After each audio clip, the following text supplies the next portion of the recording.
안녕하십니까. 한빛선교회 구지련 목사입니다. 확 풀리는 성경 원리 8번째 시간으로 오늘은 제목이 아바 아버지입니다. 자, 관계성에 있어서 아직 결정적으로 가장 친근한 단어가 나오지 않았습니다. 하와가 자신이 낳은 갈비뼈를 찾아서 아담에게로 기소하는 것을 연합이라고 하고 또 결혼이라고 하지요. 그래서 결혼이란 이 세상에서 여자가 자신이 낳은 갈비뼈를 찾아서 남자 연합하여 한 몸을 이룬다는 것입니다. 그러나 결혼이란 목적이 아니라 하나님의 계획을 이루는 연습이고 그 원리라는 것입니다. 그러면 그 실제가 무엇이냐 하는 것입니다. 이미 설명하였습니다. 결혼이라는 원리를 통해서 하나님은 인간의 구원을 의도하시는데, 즉 인간의 영이 하나님에게로 귀소하는 것을 비유하시는 것입니다. 결혼이라는 원리를 통해서 말입니다. 마찬가지로 예수 그리스도는 신랑이요 교회는 그리스도 신부라는 것은 역시 과정입니다. 과정은 지나가는 것이죠. 하나님의 목적은 모든 인간의 영혼이 하나님에게로 돌아가는, 귀소하는 데 있습니다. 그리고 교회가 단체적으로는 하나의 공동체이지만 그런 하나님에게로 귀소하는 것은 철저히 개인적입니다. 그래야 합니다. 원리입니다. 자, 하나님은 창조주이시지요. 인간을 창조하셨습니다. 만드셨습니다. 결혼이라는 원리로 여자가 남자에게 연합하는 것을 구원의 원리로 비유하였지만 인간이 하나님의 형상을 쫓아서 창조주에게로 귀소하게 하려는 것입니다.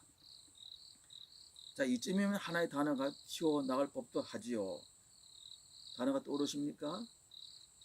자, 나를 있게 하고 만드신 창조주에게로 돌아가서 귀소하여 그분과 연합한다. 자, 하나님과의 관계성에서 가장 친근한 단어는 무엇일까요? 다시 말하면 하나님은 나에게 무엇이 되려고 하시는 걸까요? 예, 너무 쉽죠? 네, 그 답은 바로 아버지라는 단어입니다. 아버지. 우리말 국어 사전을 볼 것도 없이 아버지라는 단어는 나를 낳아주신 분입니다. 나를 만드신 분? 예, 나를 있게 하신 분입니다. 물론 어머니라는 단어도 있습니다. 그러나 성경은 하나님을 어머니라고는 결코 부르지 않습니다. 어머니를 비유하지 않습니다. 왜 하나님을 아버지라고 부를까요? 남자에게서 여자가 나왔기 때문입니다. 예, 남자에게서 여자가 나왔기 때문에 하나님은 아버지가 되신 것입니다. 자, 아담의 갈비뼈로 하와를 만들었기 때문에 여자는 육적인 개념을 갖습니다. 어머니는 육적인 개념입니다. 나를 잉태하여 배가 불러서 고통 가운데 낳았기 때문에 그 육신을 넘어가지 못합니다. 세상에서 예수 그리스도를 믿기 가장 힘들었던 사람은 누구일까요? 네, 바로 예수 그리스도를 잉태하고 낳았던 마리아였을 것입니다.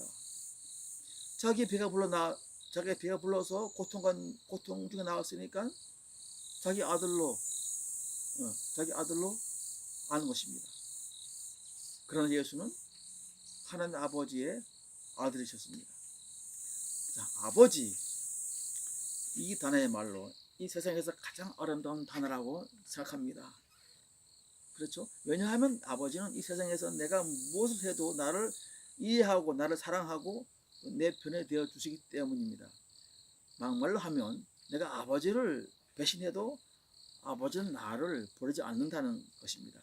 내 생명이 위급할 때 나를 대신해서 죽어주시는 분이 아버지입니다. 제가 아는 어떤 분은 어릴 때 아버지가 집을 나가서 집안의 가장이 되어 고난을 겪으며 성장하였는데 어느 날 교회에 나갔더니 하나님의 아버지가 된다 그래서 크게 실망하였다고 합니다. 아버지에 대한 실망감 내지는 분노를 가지고 있는데 하필이면 하나님의 아버지라니까. 그러니까 이 사람이 어떻게 하나님과의 그 좋은 관계를 맺을 수 있겠습니까? 이 세상에서는 나쁜 아버지가 많이 있어요. 그럼에도 불구하고 아버지라는 단어는 원리적으로 언제나 나를 사랑해주고 내 말을 들어주고 또 언제나 내 편이 되어주는 단 하나밖에 없는 유일한 사람이라는 것입니다. 저는 어릴 때부터 아버지가 낚시를 좋아하셔서 늘 아버지의 꼬무니를 쫓아 강가에 따라다녔습니다. 그리고 운동회 손님 찾기라는 경기가 있어서 쪽지에 아버지라고 적힌 종이를 들고 냅다 뛸 때 아버지가 갑자기 나 달려와서 나를 안고서 달렸습니다. 그리고 초등학교 교사이면서 아버지가 7남매 대가족을 거느린 그 압박과 그 가난한 현실 때문에 날마다 술을 마시고 절망감에서 쓰러져 주무시는 것을 늘 보았습니다. 아버지가 간경화로 돌아가셨을 때 참으로 저는 아버지와의 그 지나간 유년 시대의 추억을 떠올리고 참 많이 울었습니다. 예수 그리스도를 믿고 난 이후 아버지로부터 그 광신자라는 낙인을 지켜서 살았죠. 그러나 예수 그리스도를 믿고 난 이후 아버지의 구원은 제 몫이 되었습니다. 새벽마다 교회 지하실에서 아버지의 구원을 위해 기도했고 참 아버지가 너무 불쌍해서 참 많이 울었습니다. 책을 좋아하셔서 성경을 사들었는데 선반 위에 올려놓고 있으면서 먼지만 쌓여 있었습니다. 또 제가 전도지를 만들어서 선교 활동을 할 때 익명으로 이제 보내드리면은 너의 수법을 내가 다 안다 그런 듯이 저를 탐탁지 않게 보호했습니다. 그러던 어느 날인가 병세가 악화되어 가던 날 아버지가 너 이제부터 교회 나가겠다고 하셨습니다. 기도가 응답이 된 것이죠. 예수 그리스도를 믿고 가장 잘한 일은 내 아버지의 영혼을 구원한 것입니다.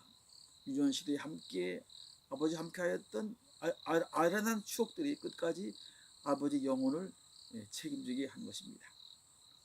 그리고 지금 저는 아버지 대를 이어 다시 아버지가 되었고 아들이 있고 또 아들과의 관계를 맺고 있습니다. 저는 지금 자신 있게 말할 수 있는 것은 제가 지금 당장 죽는다면 아마도 저희 아들은 저가 아버지의 죽음 앞에서 흘린 눈물보다 또 몇 배나 많은 눈물을 제 죽음 앞에서 흘릴 것이라는 것을 저는 알고 있습니다. 그만큼 저는 아들이 아버지인 저와의 관계를 가장 최상의 친밀한 관계로 믿고 있다고 감히 확신하고 있기 때문입니다. 저는 아버지로서 아들에게 좋은 아버지의 추억을 물려주려고 일부러라도 많은 추억거리를 만들어 주었습니다. 새빵살이 할 때 겨울에 그 좁은 마당이 있었는데 거기 물을 부어서 얼려서 안전병에 스케이트를 만들어 타게 해 주었는데 30년이 지난 지금 이 사건은 하나의 신화처럼 전설처럼 우리 가족 간에 회자되고 있습니다. 아버지는 아들에게 좋은 아버지의 추억들을 많이 만들어 주어야 합니다. 하나님 아버지가 우리에게 추억으로 만들어 주신 것은 무엇일까요? 나를 살리고 나와 함께 하기 위하여 인간의 몸을 입으시고 이 세상에 오셔서 아직까지 하나님을 알지 못한 어린 나를 위해 십자가를 지시고 죽어주신 것입니다. 아버지의 원리죠. 자, 다시 이름이란 관계성의 원리로 돌아갑니다. 덕규 씨와 방실 씨의 이름의 변화를 기억해 주십시오. 킹민에서 덕규 씨로 그리고 여보가 되었지요. 엘로힘 우리말로는 하나님에서 고유명사인 여호와로 그리고 하나님을 보면서 하나님 우리 안에서 함께 계신다는 원래인 임마누엘 그 임마누엘은 바로 아버지였습니다. 예수님은 인간으로 이 땅에 계실 때에 하나님을 가리켜 아버지라고 불렀습니다. 아바는 번역한 우리말로 아빠라는 것입니다. 음력이 같지 음력이 아빠.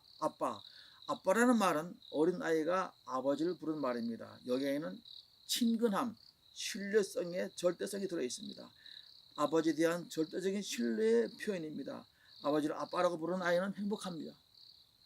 창조주 하나님은 우리의 아빠, 아버지이십니다. 확 풀리는 성경 원리의 결론입니다.